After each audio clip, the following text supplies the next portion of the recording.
find out if there was an all-water route between the central United States and the Pacific Ocean. I would be happy to, sir, but I need someone to lead the journey with me. I understand this journey will be that we know who to do that. My army captain, William Clark, he is brave and he knows how to make maps. He would take notes of the land, plants, and animals we find in our journey. It is important that you make friends with the tribe. We will, sir. Lose cut more journals along the way. This is their story.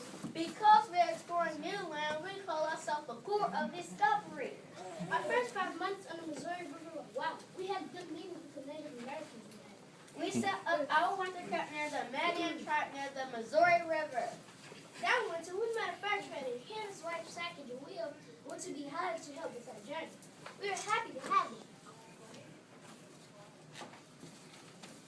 Sacagawea was to help Lewis and Clark communicate with Native Americans along the way.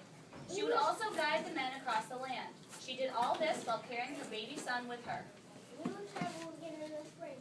I know the land very well.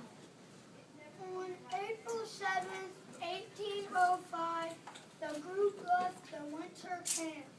Away we go. What a happy day. Our men and Sackage, we are in good health. We'll reach the Pacific by fall. I can just feel it. In May of 1805, the group saw a great sight in the distance. Lewis, look, everyone look to the left. Don't you see those mountains? They were facing the Rocky Mountains. They did not know what to expect. This was not the only difficulty the troops were facing.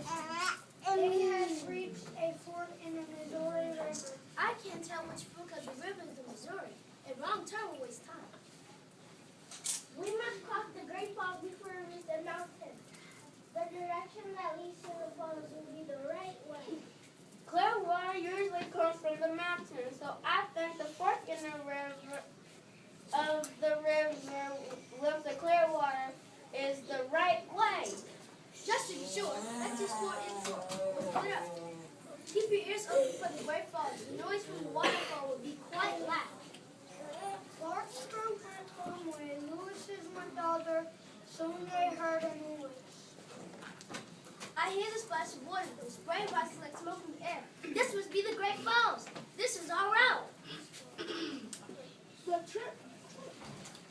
A messenger set off to let Clark know that the falls were filled.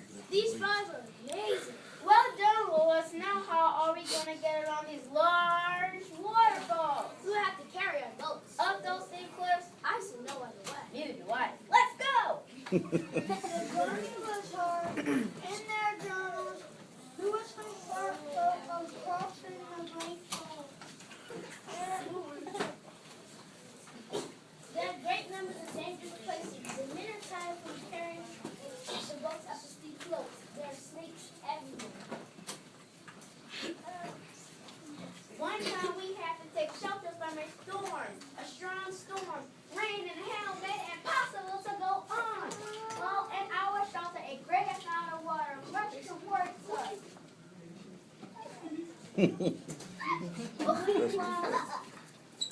Some of our gear. The trip around the falls took 11 days.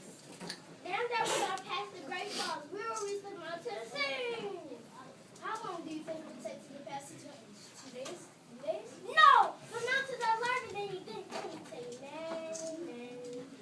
our team cannot carry our gear up and down the steep slope. I will need horses. Horses? Where would we get horses? That's a new idea you had. Yeah. I think this is the land of my tribe. This is Shawnee. We must find a day. I hope so. If we cannot get horses, we cannot cross the mountains.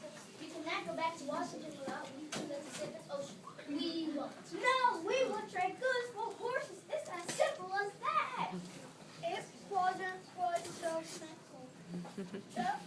Lewis and Clark had met many tribes on their journey. So they were those ones good to all.